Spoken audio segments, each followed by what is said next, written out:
안녕하십니까. 네, 전 오늘부터 형법 강의하게 된 김현기 법무사라고 하고요. 일단은 뭐 시간이 지금 우리가 많이 없으니까 뭐 수업 계속 진행할 건데 조금만 뭐 얘기 조금 하고 시작할게요. 일단 지금 형법 완전 처음 하시는 분 혹시 있으면 한번 손 들어 주시겠어요? 아예 형법 해본 적이 없다. 그럼 다 조금 경험은 있으신 거? 네네. 그게 왜 그러냐면은 이제 형법 같은 경우에 지금 1차 과목이 없잖아요. 그죠? 1차 과목이 없으니까 이게 처음 이렇게 들으시는 분들이 조금 상당히 부담을 좀 많이 느끼시는 게 있어요. 쓰는 거나 이런 부분에서. 근데 실질적으로 이제 답안의 내용을 채울 때 꼭 뭐 구속요건, 위법성, 책임 이런 식으로 써야 되냐, 뭐 쟁점의 정리 쓰고 해야 되냐 이런 것들, 뭐 결론 이유로 써야 되냐 그 형식은 크게 상관없습니다. 제가 계속 시험 쳐보면서 느꼈지만은 크게 상관없습니다. 그리고 뭐 점수도 제가 뭐 저보다 지금 점수가 잘 나오신 분이 한 분? 형법만 쳤을 때 뭐 한 분, 두 분 정도밖에 없거든요. 그러면은 저라고 뭐 이렇게 뭐 틀을 다 맞춰서 쓰냐? 절대 그런 거 아니에요. 시험장에서 그럴 여유도 없어요. 시간도 안 되고 사실. 그러면은 우리는 그럼 시험장에 뭘 보여주냐? 답 맞춰주고 해당하는 판례 써주고 키워드 써주고 조문서 잘 써주고 더 시간 되면 비교 판례나 아니면 변경 전 판례 아니면 구성 요건들 뭐 그런 것들만 잘 써주면 점수 나오는 데는 전혀 지장 없다. 오히려 수석합니다. 진짜 아무 상관. 저도 이번 쳤었을 때 조금 뭐 틀린 부분들도 중강도에서 좀 틀린 부분도 있었지만 그래도 저보다 잘 친 분이 한두 분밖에 없다는 거는 더 못 쓴 사람이 많다는 거예요. 시험장은 실전이잖아요. 근데 자꾸 이제 수험생분들 좀 있는 게 여기서 모의고사 쓰던 수준으로 시험장에 자꾸 쓰려고 해요. 근데 그거는 불가능해요. 그리고 제일 중요한 걸 하나 빠져먹는 게 결론을 잘 맞춰야 되는데 결론을 맞추는 걸 까먹어요. 다른 거에 너무 꽂혀서 쓰는 거에 너무 집착하고 이런 법리적인 거에 너무 꽂히다 보니까. 근데 그런 거 그렇게 중요하지 않습니다. 생각보다 여기 지금 우리 출제하시는 분이나 그분들이 원하는 수준은 높지 않아요. 예를 들어서 그 키워드도 못 쓰고 아무리 많은 법리 학서 쓰고 해도 키워드 한 줄 쓰고 결론 맞춘 사람이 나보다 점수 월등하게 높은 게 그러니까 시험이잖아요. 그 예를 들어서 여기 지금 다 뭐 박사 하려고 온 사람 없잖아요. 다 시험 붙고 싶잖아요. 그죠? 그러면 우리는 최대한 시험 적합도가 수험 적합도가 높도록 공부를 하는 게 맞지 않을까. 그렇게 하다 보면은 배우는 분들도 좀 가볍고 가르치는 저도 조금은 가볍고 그리고 뭐 제가 공부하면서 지금은 많이 준비하지 못했지만 이미지로 하는 공부법을 좀 많이 생각하고 그걸로 많이 연상을 하는 걸 기억을 하라고 하시거든요. 실제로 이 글자라는 건 아시는 분 알겠지만 이거는 어떤 저장하는 거고 전달하는 거예요. 이걸 외우는 게 아니에요.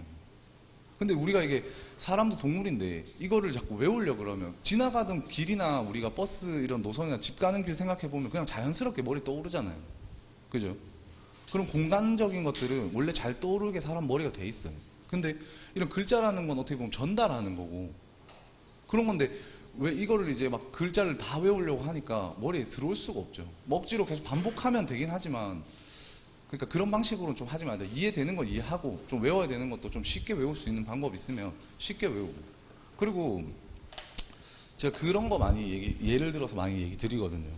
어떤 분은 예를 들어서 뭐 요리 대회를 한다고 쳐요. 요리 대회를 만약 한다고 치면 어떤 분은 뭐 1년 동안 뭐 소고기 요리를 대회를 한다고 치면 어떤 분은 소고기 요리를 요리하는 것만 계속 연습을 해요. 맨날 맨날. 하루 종일 요리하는 거 그리고 시간 맞춰서 하는 요리 대회다. 대회라면 당연히 그렇게 1시간 안에. 근데 어떤 분은 뭐 소를 보러 가. 뭐 아르헨티나 소 보러 아르헨티나 가고 뭐 일본 와규 같은 거 일본 소 보러 가고 소를 잘 알고 소의 생태를 잘 알았어. 근데 요리는 많이 연습 안 하고 막판에만 연습하거나 아니면 요리 연습을 안 하고 이제 들어왔어. 한 명 요리 연습만 했어. 소 잘 몰라. 근데 이제 뭐 자꾸 요리를 하다 보면 특징을 알게 되긴 하겠죠. 어느 정도 기본적인 건. 그렇게 해갖고 둘이만 요리 대회 한다고 쳐. 1시간 안에 요리하는 대회를. 그럼 그 소 많이 아는 사람이 이기겠어? 아니면 요리 많이 한 사람이 이기겠어? 그죠? 당연히 요리 많이 한 사람이 이길 거 아니에요. 근데 우리는 요리하는 대회인데 가끔 이렇게 공부를 하다 보면 이제 소의 특징을 찾아가는 사람들이 있어. 뭐 소가 이게 뭐 특징이 어떻고, 막 이 소는 육질이 어떻고, 그 아무 상관없어요. 요리 그 시간, 물론 알면 도움은 되죠. 당연히 도움 될 거예요. 도움 되지만 수업은 짧을수록 좋잖아요. 그죠? 수업은 짧게 하고 나가서 실무 가서 소 어떻게 생긴지 구경하러 가면 되잖아요. 그러니까 우리는 무조건 소고기 굽는 거, 스테이크 요리하면 스테이크 하는 것만 집중한다. 오케이, 알겠습니다. 그러면은 바로 시작해 보겠습니다. 일단 첫 페이지 보면 형법에 의, 뭐 이거는 그냥 가볍게 한번 읽어만 보겠습니다. 형법이란 범죄와 그에 대한 형사제재를 규정한 법규범의 총체를 의미한다.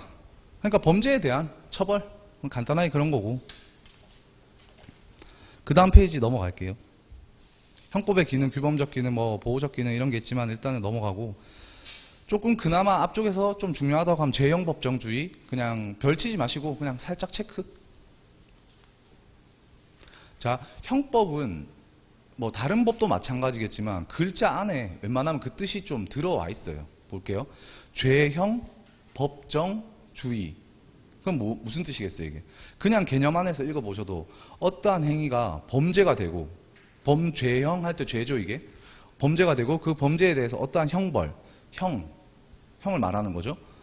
과할 것인가는 행위 이전에 미리 성문에 법률에 규정이 있어야 된다. 뭐죠? 법정. 그죠? 그러니까 어떤 게 범죄가 되고 어떤 범죄를 저지르면, 내가 만약 살인죄를 저질렀어. 살인죄를 저지르면 어떠한 처벌이 되고 하는 부분은 어디에 있다? 법률 규정에만 정해져 있다. 그 정도 개념을 알고 있습니다. 그럼 죄형, 법정주의. 어떤 죄를 짓고 형을 받는 거는 법률에 정해져 있다. 이 정도면 뭐 어렵진 않죠. 개념만 알고 있으면 됩니다. 그 다음 페이지 한번 넘어가 볼게요. 16페이지. 요 중에서 조금 중요한 건 2번 같은 거 소구표 금지 원칙 보이시나요? 그거는 뭐 살짝 하나만. 소구표 금지 원칙이 뭐냐? 소급하지 마라. 소급해서 효력을 인정하지 마라. 그걸 금지하겠다. 그러니까 어떤 뜻이냐? 자, 시행 이후. 그러니까 어떤 법률이 있으면 그 시행 이후 행위에 대해서만 적용하지, 시행 이전의 거에는 적용하지 마라. 그 말이 뭐죠? 시행 이전의 거 적용하지 마라. 이 말 자체가 소급하지 마라. 이 말이죠. 그게 1조 2항에 나와 있어요. 바로 밑에 보면 적용 범위에 나오죠? 소급표가 금지되는 범위. 근데 이 소급표 금지에도 예외가 있긴 해요. 자, 행위자에게 불리한 것은 사후 입법에 의한 소급표 처벌은 금지. 하지만 예외적으로 뭐죠? 유리한 거는 허용된다. 이거는 뭐 당연하겠죠. 소급표 금지된 이유가 뭐겠어요? 나중에 어떤 법률이 있어서 더 세게 처벌되면은 이 사람한테 불리하니까 그거를 금지하는 거지. 유리하게 되는 거를 뭐 굳이 금지할 필요가 있을까요? 처벌이 적어지는데. 그죠? 그러면 거기에 해당하는 경우, 해당하지 않는 경우 한번 체크해 볼게요. 자, 노역장 유치 보이시죠? 동그라미 1번. 일단 제가 책 정리하는 방식은 알려드릴게요. 자, 노역장 유치 그냥 X 치세요. X 치면 뭐죠? 소급하지 않는다는 말이죠. 그죠?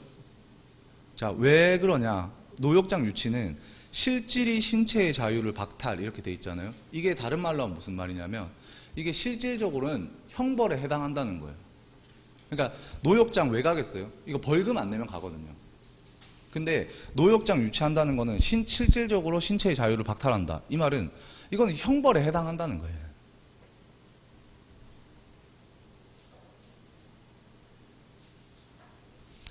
그 다음에 소급 적용에 해당하지 않는 경우 2번 볼게요. 대법원 양형위원회가 설정한 양형 기준이 발효하기 전에 공소가 제기된 범죄에 대하여 양형 기준을 참고하여 형을 양정한 경우 피고인의 불리한 법률을 소급하여 적용한 위법이 있다고 볼 수 없다. 그 말은 뭐죠? 그러니까 이런 말들을 똑같이 쓰려고 하면 안 돼요. 하여튼 어쨌든 간에 뭐죠? 소급 적용 된다 안 된다? 이 말을 다 풀어서 해석하면 소급 적용 된다. 동그라미 치세요. 양형 기준. 이런 문제들은 뭐 복잡하게 쓸 거 없어요. 만약에 이런 문제 나오지도 않겠지만 만약에 나온다 하더라도 그냥 1조 2항 쓰시고 그냥 이 판례에 그냥 결론만 쓰시면 돼요. 노역장 유치도 그렇고 지금 양형 기준. 그리고 지금 앞쪽이 그렇게 중요한 부분 아니니까 뭐 가볍게 들으셔도 돼요. 그 다음 요거는 조금 중요한 것 같아요. 인지. 바로 밑에 보이시죠? 3번.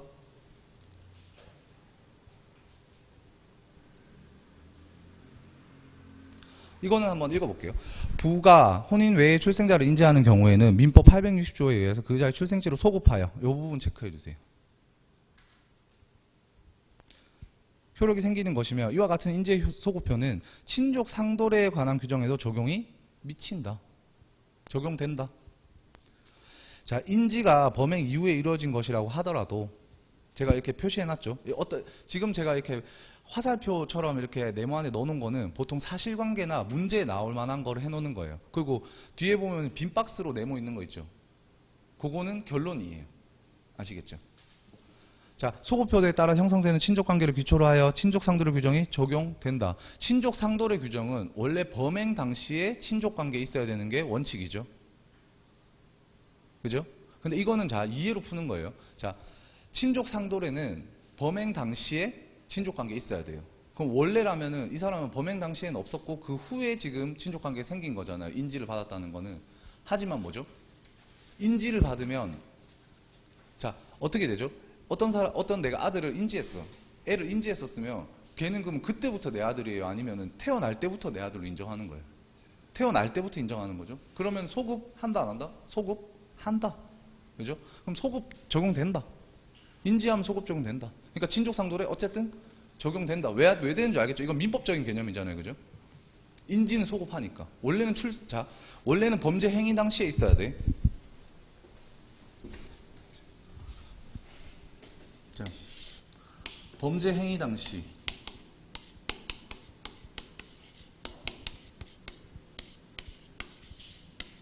친족관계 있어야 되는 원칙이잖아요. 근데 얘는 지금 범죄 후에 친족관계가 됐어. 맞죠? 인지가 되면. 근데 인지의 효력이 뭐다? 소급하니까. 언제까지? 출생시까지. 그럼 조문에 있잖아요. 그죠? 출생시까지 소급하니까 얘는 그럼 이때부터 해서 싹 다 들어오는 거예요. 그럼 범죄 행위 때도 친족이었잖아요. 그죠? 뭐 어려운 개념 아니죠, 이거?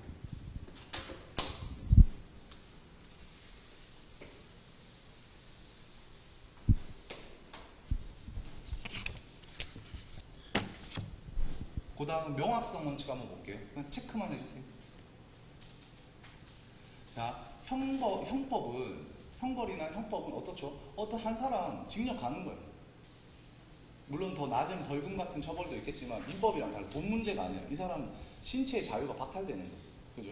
그러면은 상당히 강한 법이니까 어떻게 하겠어요? 이거는 뭐 두리뭉실하면 되겠어요? 정확해야죠. 그죠? 정확하게 해석하고 명확하게. 그러니까 어떻게 보면 형법은 키워드나 구속요건이나 이런 거 제가 더 민법보다 조금 공부를 하시면은 공부하기 쉽다고 하는 게 그게 변형이 많이 안 돼요. 민법 같은 경우는 어떻게 보면은 판례에 딱 맞지 않은 경우에도 키워드들이 변형되거나 판례마다 좀 달라지는 것들이 너무 많지만 형법 같은 거 보면 키워드 그대로 있잖아요. 그러니까 그게 명확성 원칙 때문이에요. 그 명확성 원칙에서 또 생각해보면 유추해석 적용 금지 원칙도 같은 맥락이에요. 그러니까 형법은 정확해야 돼. 왜냐면 누군가 징역 가잖아. 빵에 가는데 당연히 정확해야지. 이건 뭐 돈 문제가 아니잖아. 한 사람 인생이 왔다 갔다 하는 거니까 정확하게 해라. 그러니까 명확성 원칙.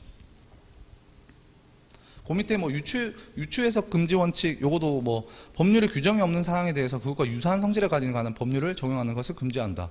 그러면 자, 뭐 대문자 A가 있다고 쳐. 대문자 A가 있으면은 그거를 뭐 소문자 A에 적용하지 마라. 민법 같은 유추 적용 되는 경우도 상당히 많이 있죠. 하지만 아까 설명한 거랑 똑같은 맥락이죠. 이거 한 사람 인생이 달라지는 거고 징역 가는 거예요. 그런 거는 유추해석해서 할 수는 없다. 항상 정확하고 명확해야 된다. 그 정도 개념만 아시고 계시면 될 것 같아요. 그 다음 쭉 넘어오셔서 20페이지 한번 봐주세요.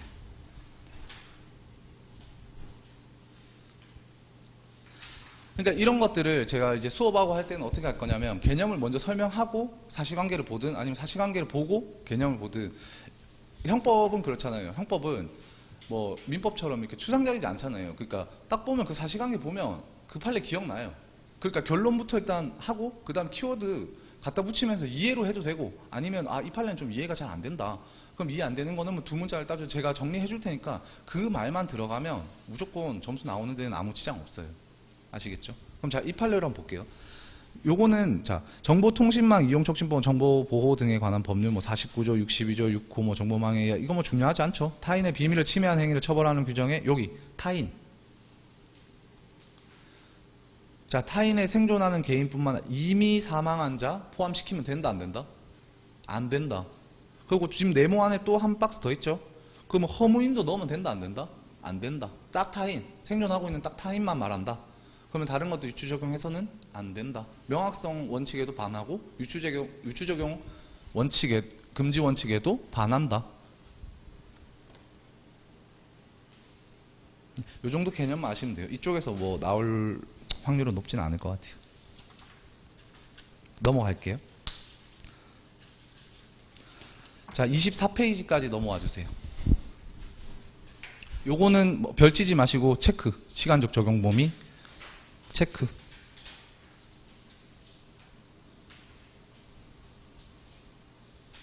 자, 우리 형법은 행위시법 주의를 원칙으로 하고 있다. 1조 1항 있죠. 다 법조문은 가지고 계시나요? 제가 굳이 말씀 안 드릴 때도 항상 이런 조문 내용이 나오면은 자, 조문을 한 번씩 봐주세요. 왜냐면 자, 요거 조금만 그럼 설명드릴게요. 자, 우리 시험장 가면 뭐 커닝 페이퍼 할 거 뭐 있어요? 없죠? 법전밖에 없잖아요, 그죠? 그럼 법전을 좀 뺏겨야 될 거 아니에요, 그죠? 그리고 법전을 왜 뺏겨야 되냐? 법전 내용을 다 뺏기라는 게 아니라 법전을 자주 보면서 법전에 있는 글자들을 보면서 연상해내는 거예요. 힌트가 하나라도 있잖아요. 아예 무에서 연상해내는 거랑 글자라도 있는 상태에서 연상해내는 거랑은 느낌이 완전 다르단 말이에요. 그거 좀 이따가 뒤에 쪽에서 보여드릴게요. 자, 여기서도 충분히 보여줄 수 있어요. 그 밑에 제가 이렇게 책 만들 때 지금 이렇게 박스로, 까만색 박스로 돼 있는 거 보이시죠? 자, 제1조 범죄의 성립과 처벌. 그죠? 1항.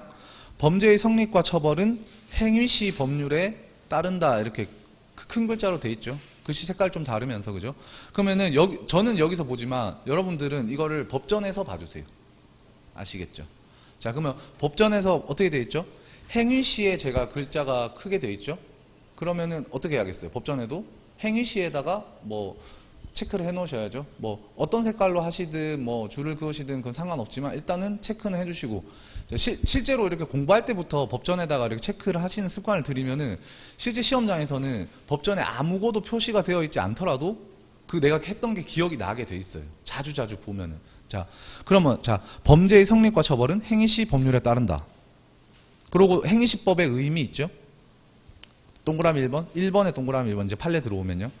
그럼 거기서 행위시를 이렇게 표시해가지고 줄로 이렇게 끄어와가지고, 자, 행위시법이란 뭐라고 돼 있죠? 끝에 실행행위 종료시 돼 있거든요. 그럼 거기다가 앞에 이렇게 따옴표 넣어가지고 범죄 실행행위 종료, 범죄 하나 넣어주세요.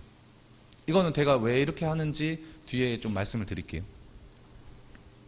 그 중에서 그러니까 범죄 실행행위 종료시를 행위시라고 한다. 그러니까 지금 조문을 보고 이 글자를 보고 요 판례를 생각해내는 거예요. 무슨 말씀인지 아시겠죠? 행위시 그 조문을 딱 펼쳐보고, 자, 1조 1항 나왔어. 그럼 행위시를 보고 이거 글자를 보면 우리는 어떻게 해석하죠? 판례를 생각해서 범죄 실행행위 종료시를 의미한다. 이렇게 알겠죠?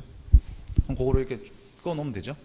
아니면은 법전에다가 해놔도 되고. 근데 법전 너무 작으니까 이렇게 글씨가 작지 않으신 분이나 펜 굵은 거 쓰신 분은 좀 힘들긴 하죠. 자, 그 중에서 지금 중요한 건 뭐냐면 2번 실행행위 계속 중 법률의 변경이 있는 경우 신법 적용. 요거에서 포괄일제 체크해 주세요. 포괄일제로 되는 개개의 범죄 행위가 법 개정 전후에 걸쳐 행하여진 경우. 문제는 이렇게 나오겠죠.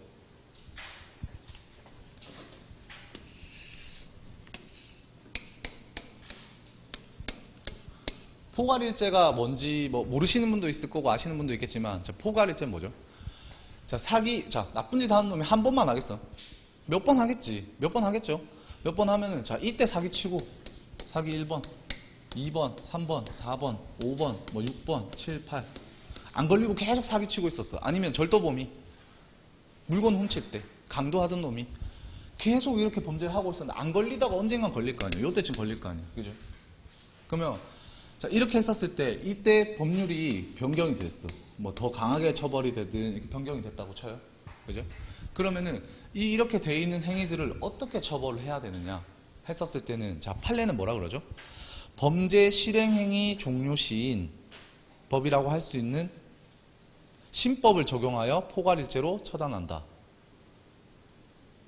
포괄일제는 어떻게 하냐면, 이거는 뭐 개념적으로 알고 계셔야 돼요. 포괄일제는 최후 행위를 기준으로 해요. 최후 행위. 싹 다 합치니까 최후 행위시를 기준으로 한다는 거를 기억해야 돼요. 아시겠죠? 이런 비슷한 그림을 거기 옆에다 그려 놓으세요. 포괄일제 이렇게 지금 범죄를 했었을 때는 어떻다? 요거 뭐 색깔 좀 다르게 해도 좋고, 이때를 기준으로 한다. 그러면 지금 보세요. 신법을 적용한다 그러니까 마치 행위시법이 아닌 거 예외를 말하는 것 같이 느껴지잖아요. 2항에 있는. 아니에요. 1항에 있는 행위시법을 적용하는 거예요. 왜냐하면 이거는 최종 범죄 실행의 종료시는 이때예요. 포괄일죄는. 그러니까 이게 1조 1항을 적용하는 거지 2항이 적용, 그것도 밑에 적어놓으세요. 신법이라고 적혀 있잖아요. 그죠? 그럼 거기다가 뭐라고 해놓냐면 1조 1항 동그라미 2항이 아니고, 혹시라도 쓰시면서 이게 신법 돼 있으니까 헷갈리셔가지고 그렇게 쓰시면 안 돼요. 1항인 거예요, 이거는.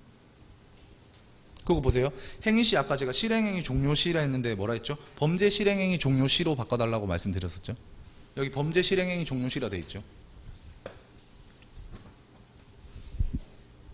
자, 그 다음 거 한번. 요 판례는 기억해 주셔야 돼요. 포괄일죄는 어떻다? 최종 범죄 실행행위 종료시. 이때를 기준으로 한다.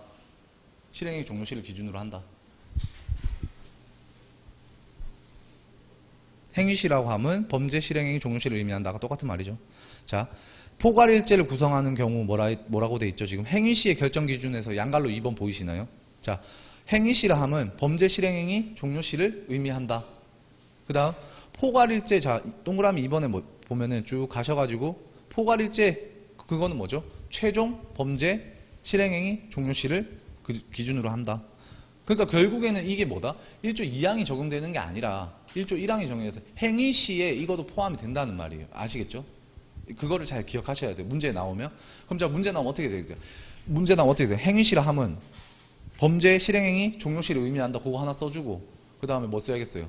포괄일죄의 경우에는 최종 범죄 실행행위 종료시 법이 행위시법이 된다. 그 말이 뭔 말이에요? 1조 1항이 적용된단 말이에요. 그럼 조문 쓰고 이 위에 거 판례 이거 한 줄 쓰고 밑에 거 쓰면 그러면 답안 끝난 거예요. 뭐 그거를 뭐 쟁점의 정리 쓰고 구성요건 그렇게까지 안 써도 됩니다. 혹시라도 물어본다면 앞쪽에서 뭐 잘 나올, 우리는 뭐 총칙에서 안 나오는 건 아시죠? 근데 100% 안 나온다 하면 안 되니까 기본 개념은 알아야 되니까 지금 하고 있는 거예요. 자, 그 다음 3번 행위시법 주의의 예외 1조 2항 범죄 후 법률이 변경되어 그 행위가 범죄를 구성하지 아니하게 되거나 형이 구법보다 가벼워진 경우 신법에 따른다.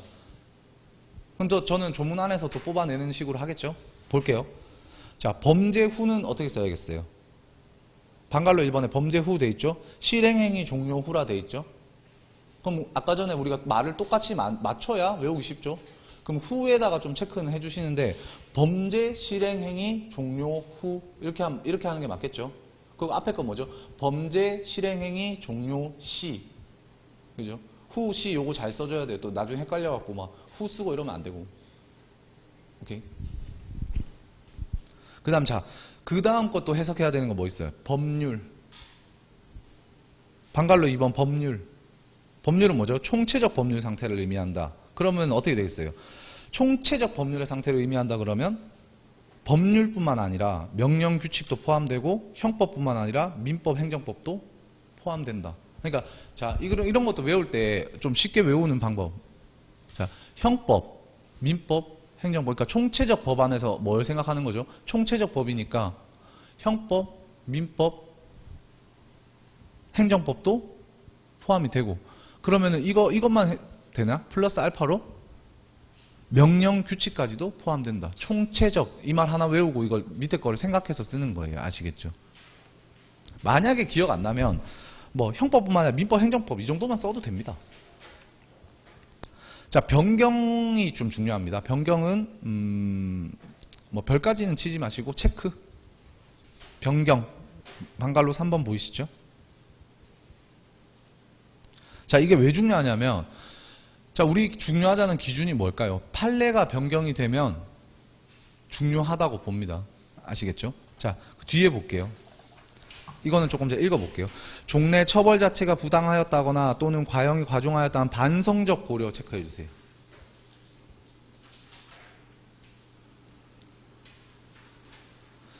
뭐 예전에 이제 제가 공부하고 할 때는 뭐 2년 변천에 따른 반성적 고려 이렇게까지 썼지만 여러분들 뭐 기억하시기 좀 어려우면 일단 자, 반성적 고려에서 변경된 것만 의미하다. 좀 제한적으로 해석했다는 거예요. 그러니까 이거는 문제가 있어서 내가 바꾸는 거야. 이런 경우에만 변경으로 봐줬다는 말이에요. 아시겠죠? 근데 적용되고 사정의 변천에 따라 그때그때 특수한 필요에 따라 대처하기 위하여 법령을 개폐한 것에 불과한 경우에는 행위 당시 형벌 법령에 따라 처벌해야 한다는 것이다. 그러던 중 최근 대법원은 뭐라 했죠? 전원 합의체. 그럼 얼마 중요하겠어요? 전압으로 나왔으면 중요하겠죠? 통하여 동기서를 폐기하기에 이르렀다. 이게 무슨 말이에요? 반성적 고려인지 여부를 불문하고. 그럼 이렇게 지금 설명하고 제가 또 그러면 구체적인 예시를 보겠죠? 자, 밑에 보세요. 기육번 한번 보세요.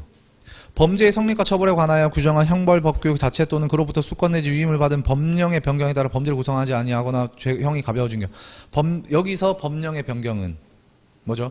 종전 법령이 범죄를 정한 처벌을 부당하거나 과연 과정하였다는 반성적 고려. 자, 이거 체크해 주시고 조금 더 본인들의 그걸로 좀 체크해 주시고, 반성적 고려에 따라 변경되는지 여부를 따지지 않고 불문하고. 그러니까 이런 말도 보세요. 자, 따라 변경된 것인지 여부를 따지지 않고. 이거 다 쓸 거예요? 아니죠. 반성적 고려인지 여부를 불문하고, 원칙적으로 1조 2항과 형소법 제326조 제4호가 적용된다. 그럼 이 말을 좀 쉽게 내가 머릿속으로 이해하거나 그냥 간단하게 생각하면 어때요? 종전 판례에 따르면 저 법률의 변경이라고 함은 반성적 고려에 의한 경우만 의미하였으나, 변경 후 판례에 따르면 반성적 고려인지 여부를 불문하고, 그죠? 변경에 해당한다고 하였다. 그럼 외워야 되는 거 뭐 있어요? 반성적 고려만 외우면 되잖아요. 그죠? 그리고 앞에 까는 거 좀, 자, 형법은 좀 점수 크니까, 자, 앞에 깐다고 쳐요. 범죄 후라 함은 범죄 실행행위 종료 후를 의미한다. 법률이라 하면 총체적 법률을 의미한다 했으니까 총체적이니까 다 포함된다는 느낌이니까 한번 찾아보자. 그러면 형법, 민법, 행정법 되고, 이것만 되냐? 플러스해서 명령규칙, 법뿐만 아니라 명령규칙도 된다. 그리고 변경이라 하면 그때 이거 쓰면 돼. 그럼 양이 제법 되죠. 답안지 쓸 때도 그냥 이걸 쓰는 거예요. 조문에서 뺏겨서 쓰는 거예요. 무슨 말씀인지 아시겠죠? 이거를 뭐 새로운 내용을 쓰고 막 뭐 이 판례를 복잡하게 쓰고 그럴 필요 전혀 없어요. 반성적 고려 그러니까 막 앞에 거 지금 제가 말했던 거 다 못 간다고 쳐요. 못 간다고 쳐도, 자, 변경이라고 하면 종전 판례에 따른 반성적 고려에 의한 것만 의미했으나, 변경된 판례에서는 반성적 고려인지 여부를 불문하고 변경에 해당한다고 하였다. 따라서 뭐 어떤 사실관계 나온 거에서는 이것도 변경에 무조건 해당되겠죠. 당연히 해당되는 걸로 내겠지, 안 되는 걸로 내지 않을 거 아니에요. 그죠? 그거 내려고 반성적 고려 내는 거잖아요. 그죠? 그럼 뭐 반성적 고려라는 이 말이 들어가고 결론 맞았으면 붙는데 아무 지장 없다. 근데 뭐 앞에 뭐 어떻게 하고 그런 거 안 중요하다. 반성적 고려에 의미 쓰고 그런 거 안 중요해요. 반성적 고려 들어가면 이미 끝났어요.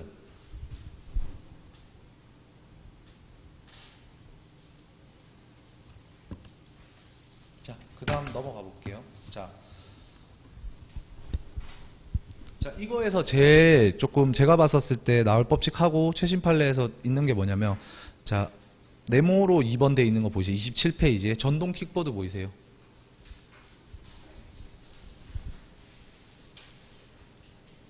전동 킥보드 고 체크해주고. 왜냐면 외우기 제일 쉬운 걸로. 그러니까 형법은 자, 어떻게 외우냐면, 그 어떤 판례가 나오면 그 사실관계에 나와 있는 거 있죠. 사실관계에 나와 있는 것 중에 핵심적인 거가 다 눈에 보이는 거잖아요. 민법처럼 뭐 돈을 얼마 줘, 임차보증금 이런 게 아니잖아요. 전동 킥보드 머리에 상상하면 안 떠올라요? 다 떠오르죠.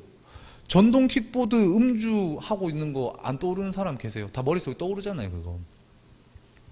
자, 볼게요. 그럼 전동 킥보드 음주운전 하는 거 머릿속에 떠올려 주시면 돼요. 일단 떠올려 주세요, 그거를. 하나 자기만의 이미지로 하나 떠올리시고. 자, 그 다음 뭐죠? 뭐 중요한 거는 앞에 거는 뭐 다 상관없고, 법정형이 가벼운 자전거 등에 관한 음주운전을 처벌하는, 자, 156조 제11호 적용 대상이 된 경우, 이러한 사실관계가 있어요. 예전에는 뭐라 그랬죠? 음주운전 처벌하는 게 자동차로 처벌을 했었어요. 위에서 한 번, 두 번째 줄요. 개인형 이동장치 바로 밑에 보면 자동차로 처벌했는데 지금 가벼워진 자전거로 처벌한대요. 간단 심플하죠. 자, 킥보드 탔어. 술 먹고 킥보드 탔어. 근데 옛날에 자동차로 처벌하기로 했는데 지금 어떻게 됐죠? 자전거로 보겠다. 가벼워졌죠? 자, 그렇게 했었을 때 뭐라고 그러죠? 이러한 법률 개정은 구성요건을 규정하는 형벌법규 자체가 개정에 따라 형이 가벼워진 경우에 해당하므로. 근데 아무리 가벼워져도 아까 원래 옛날 판례로 치면 뭐죠? 이게 뭐 반성적 고려에서 변경된 거? 아니죠. 그죠? 아니면은 적용이 옛날에는 안 됐었겠죠? 근데 지금은 뭐죠? 반성적 고려인지 여부 불문하고 변경되면 변경된 거 적용하겠다. 그래서 어떻게 됐죠? 가벼워진 경우에 종전 법령의 반성적 고려에 따라 변경된 것을 따르지 않고, 그 말 또 맨날 변형해 쓸 거예요? 아니죠. 반성적 고려였는지 여부를 불문하고, 반성적 고려 이 5글자만 들어가면 되잖아요. 불문, 그것도 앞에 계속 똑같이 쓰기로 했잖아요. 그럼 뭐 불문 쓰기로 했으면 불문, 따르지 않기로 했으면 따르지 않기로. 근데 보통 민법도 그렇고 불문이라는 말을 많이 쓰니까 여부인지 관련 없이 그 자기가 한 키워드로 맞추는 거예요. 그때마다 따르게 쓰면 안 돼요. 무조건 하나로 맞춰요. 저는 불문이라고 하면 불문이라고 계속 해요. 오케이? 그러면 자, 형법 1조 2항에 따라 뭐죠? 자전거로 처벌하는 거예요. 아시겠죠? 이거 반성적으로 한 거 아니죠? 그죠? 반성적으로 한 거 아니지만 그래도 변경된 걸로 해서 처벌하겠다. 그럼 이거 쓸 때도 또 어떻게 써요? 앞에 조문 다 뺏긴다. 이 문제 나왔다 만약에. 자, 조문 1조 1항 2항 간다. 범죄 후라 하면 범죄 실행행위 종료 후를 의미한다. 법률이라면 총체적 법률 상태. 총체라는 말이 있으니까 또 연상해 내는 거죠. 형법뿐만 아니라 민법, 행정법 플러스 더 많이 나갈 수 있다. 명령 규칙까지를 의미하고, 변경이라 하면 종전 판례에 따른 반성적 고려인 경우만 포함됐으나 지금의 경우는 반성적 고려인지 여부를 불문한다. 거기 이거 풀어주면 되죠. 어렵지 않죠? 지금 총칙인데도 이 정도면은 강론 들어가면 훨씬 더 쉽게 할 수 있겠죠. 자, 그 다음 넘어갈게요.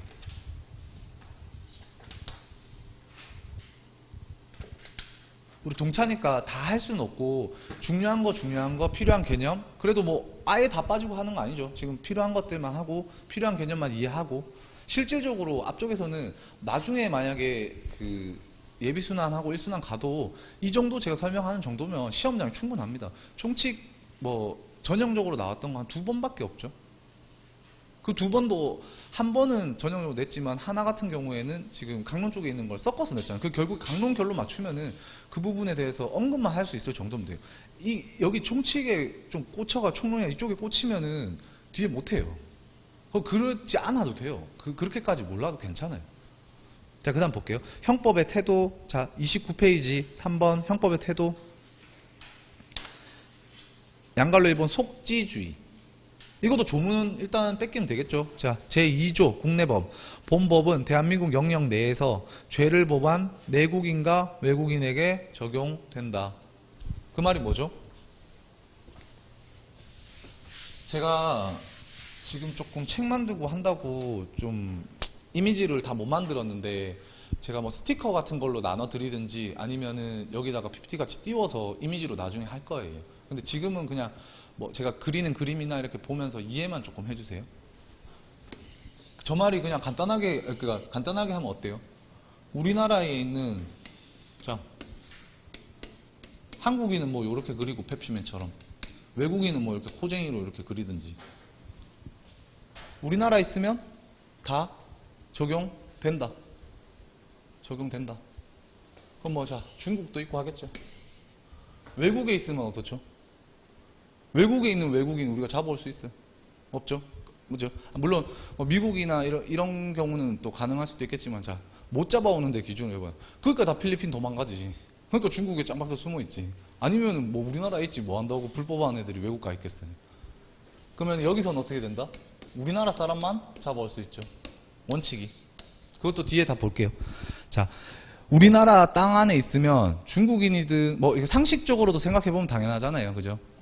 우리나라 땅 안에 있으면 어떻죠? 우리나라 법 적용 받아야지.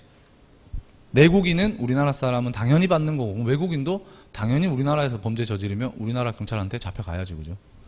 근데 자, 양갈로 2번 속인주의. 제3조 내국인이 국외범. 본법은 대한민국 영역 외에서. 그러면 이제 우리나라 아니죠. 자, 뭐 어디를, 그러니까 뭐 이렇게 상상을 해보세요. 어디를 잡으면 좋을까? 보통 도망가면 어디 많이 가요? 필리핀 많이 도망가잖아요. 그죠? 필리핀에 많이 숨어 있잖아요. 외에서 죄를 범한 거는 뭐죠? 내국인. 저거 나라 사람은, 자, 중국에 있는 중국인 잡을 수 있어, 없어? 못 잡잖아.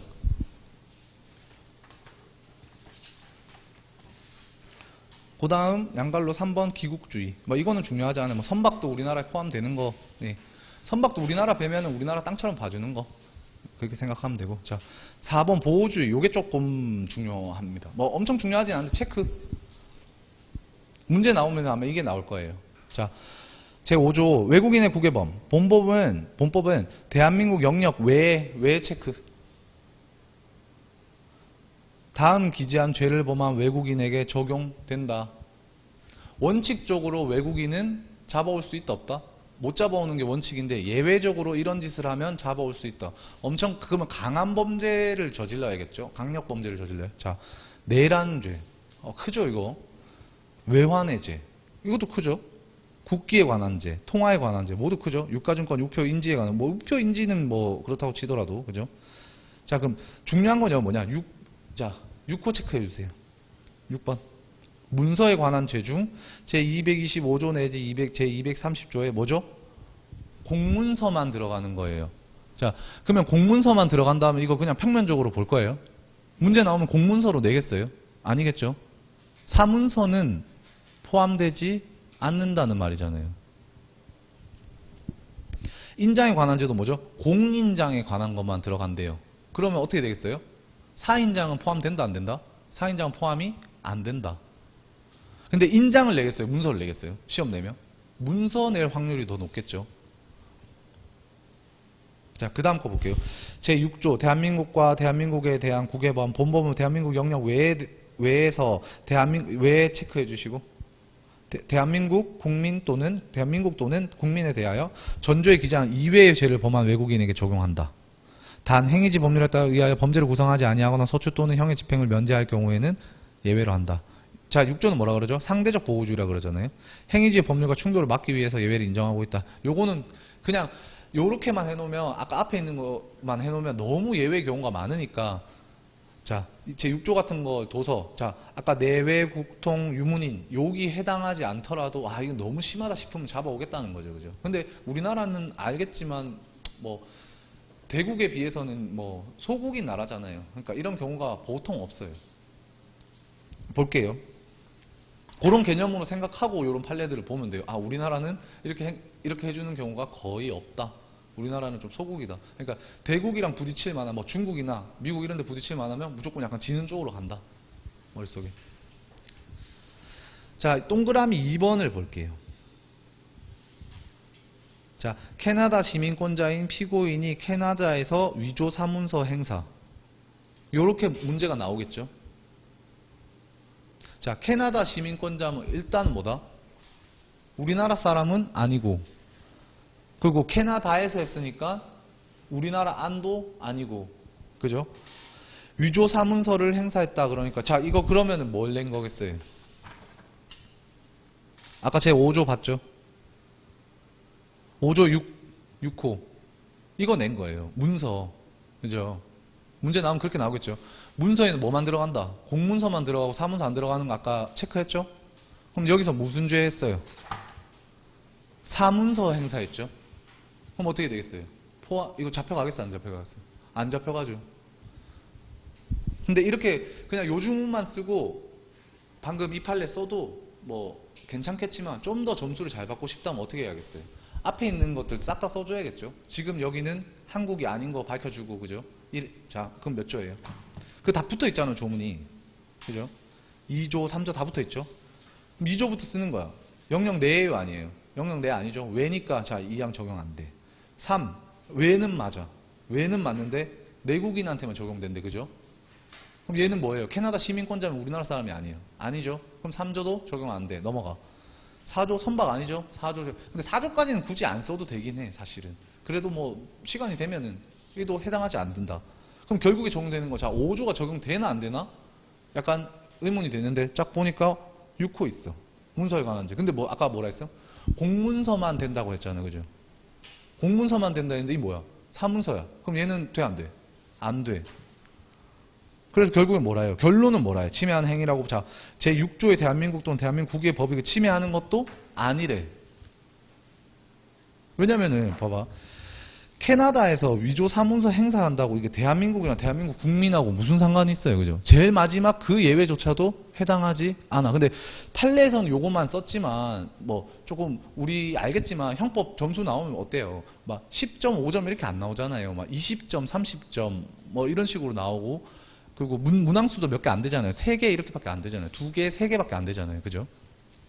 그러면 아까 제가 쓰는 것처럼 쓰면 1점이라도 더. 그리고 실질적으로도 이거 딱 넣어보면 딱 맞잖아. 형법은 무조건 딱 맞게 돼 있어요. 그러니까 요 판례를 해석할 때 어떻게 하는지 알겠죠? 캐나다 시민권자인, 요거는 사람이 우리나라 사람 아닌 거 잡아줘야 되고, 캐나다에서 우리나라가 아닌 거 알아야 되죠. 그죠?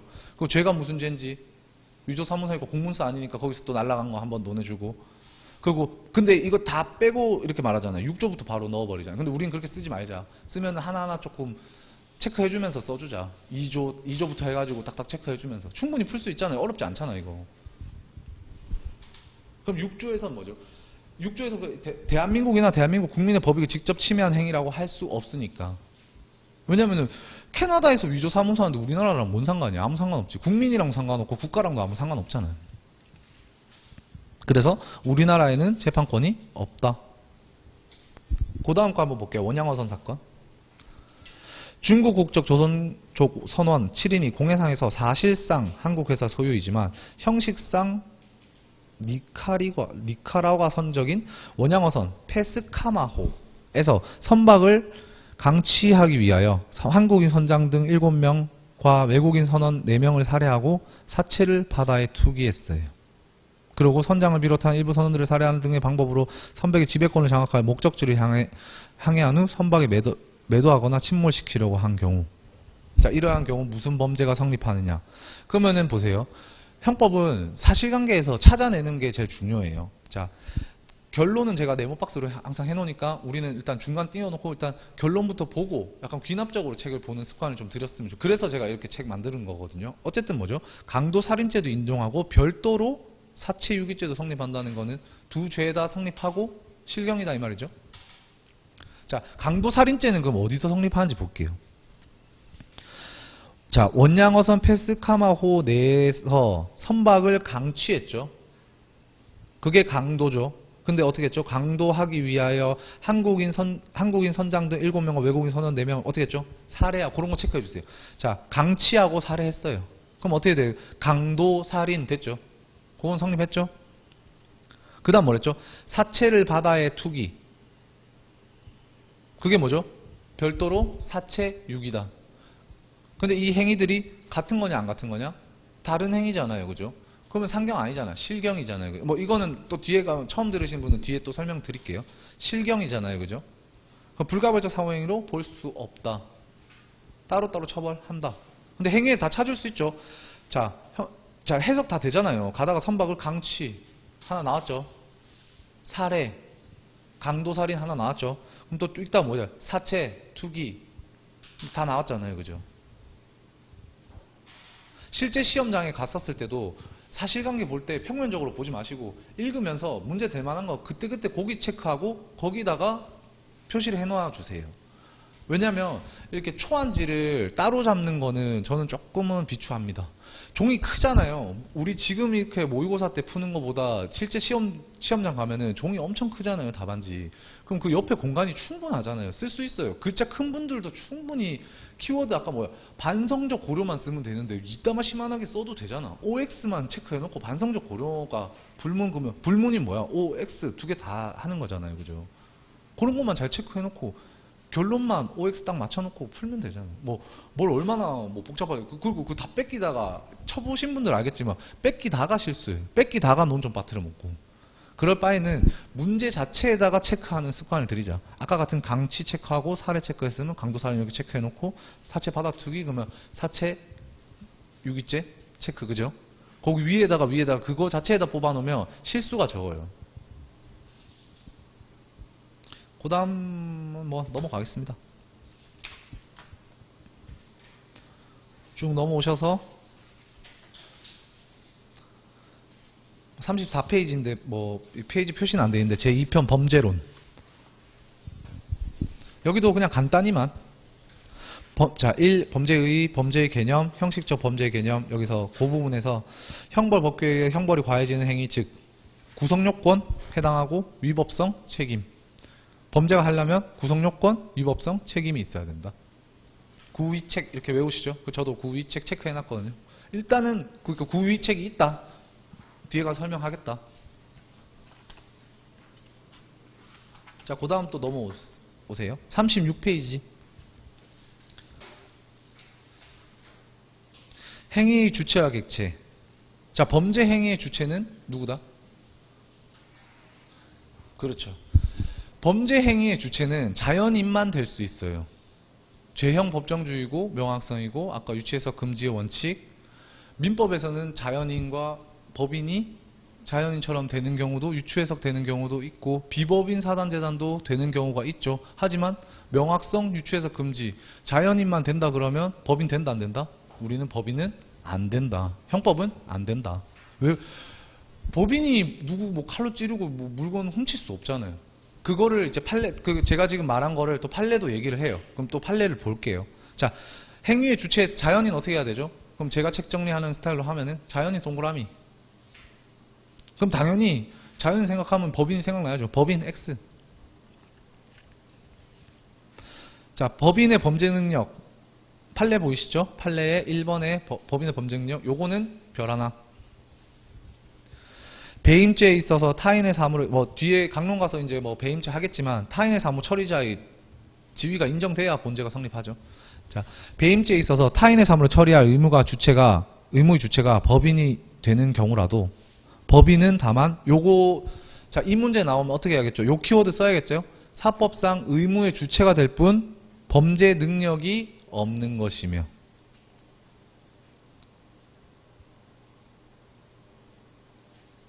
그 타인의 사무는 법인이 대표한 자연인 대표기관의 의사결정에 따른 대표행위에 의해서 실현될 수밖에 없어. 이까지 써주면 좋겠지만 현실적으로 좀 힘드니까 위에 것만 똑바로 쓰자.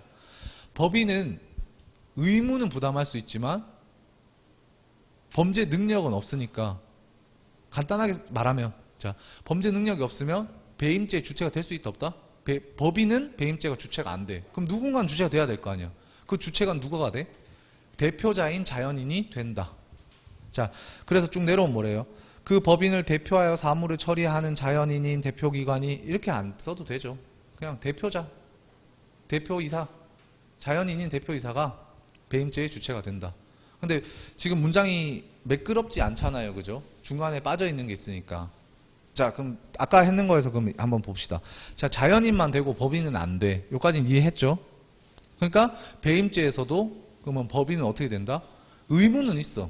죄를 지었으면 양형기준에서 처벌은 돼. 그것도 뒤에 또 나올 거예요. 처벌은 될 수 있어.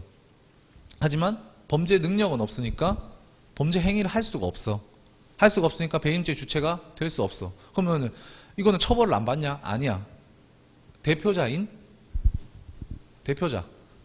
자연인이 배임죄의 주체가 돼. 그렇게 되면 어떻게 되죠? 법인도 사법상 의무의 주체는 된대. 그럼 뒤에 넘어와 보세요. 3. 법인의 처벌 나오죠. 사법상 의무의 주체는 되고 그럼 뭐죠? 자, 밑에 제가 고디클체로 만들어 놓은 거 보이세요? 판례는 이러면서 법인의 범죄 능력을 부정하면서도 뭐라죠? 법인의 처벌 규정, 양벌 규정에 따라서 수용 능력이죠. 처벌은 한다. 그러니까 배임죄의 타인의 사무 처리자의 지위에는 누구죠? 대표이사인 자연인만 행위할 수 있는 사람은 자연인만 된다. 사법상 그러니까 그 범죄 능력은 없으므로 두 개 거꾸로 써줘도 될 것 같아요. 범죄 능력은 없으니까 그렇게 되지만 사법상 의무의 주체는 될 수가 있고 그러죠. 그럼 어떻게 되겠죠? 양벌 규정에 따른 처벌은 가능하다. 그러니까 예를 들어서 자, 회사에서 횡령 배임 어떻게 하는지 알잖아요. 횡령 배임을 회사가 거 어떻게 해? 보통 보면 어떤 대표가 땡땡땡 대표이사 뭐 이런 사람 횡령하잖아요. 그래서 횡령을 했어. 횡령했으면은 자, 그 사람의 행위가 했었으면 이 다른 회사랑 만약에 연결돼 있다고 쳐. 다른 회사랑. 그러면 어떻게 되겠어? 법인도 벌금 맞고 할 수는 있다. 그리고 이 양별 규정에 따라서 처벌은 가능하다. 하지만 타인의 사무 처리자의 지위에 있을 수는 없다. 오케이? 그거를 이렇게 판례가 표현한 거예요. 아까 사법상 의무의 주체가 될 뿐 범죄 능력이 없는 것이었어. 그럼 이 문제 쓸 때 어떻게 써야겠어요? 배임죄 주체되는 거 일단 결론은 맞춰야겠죠.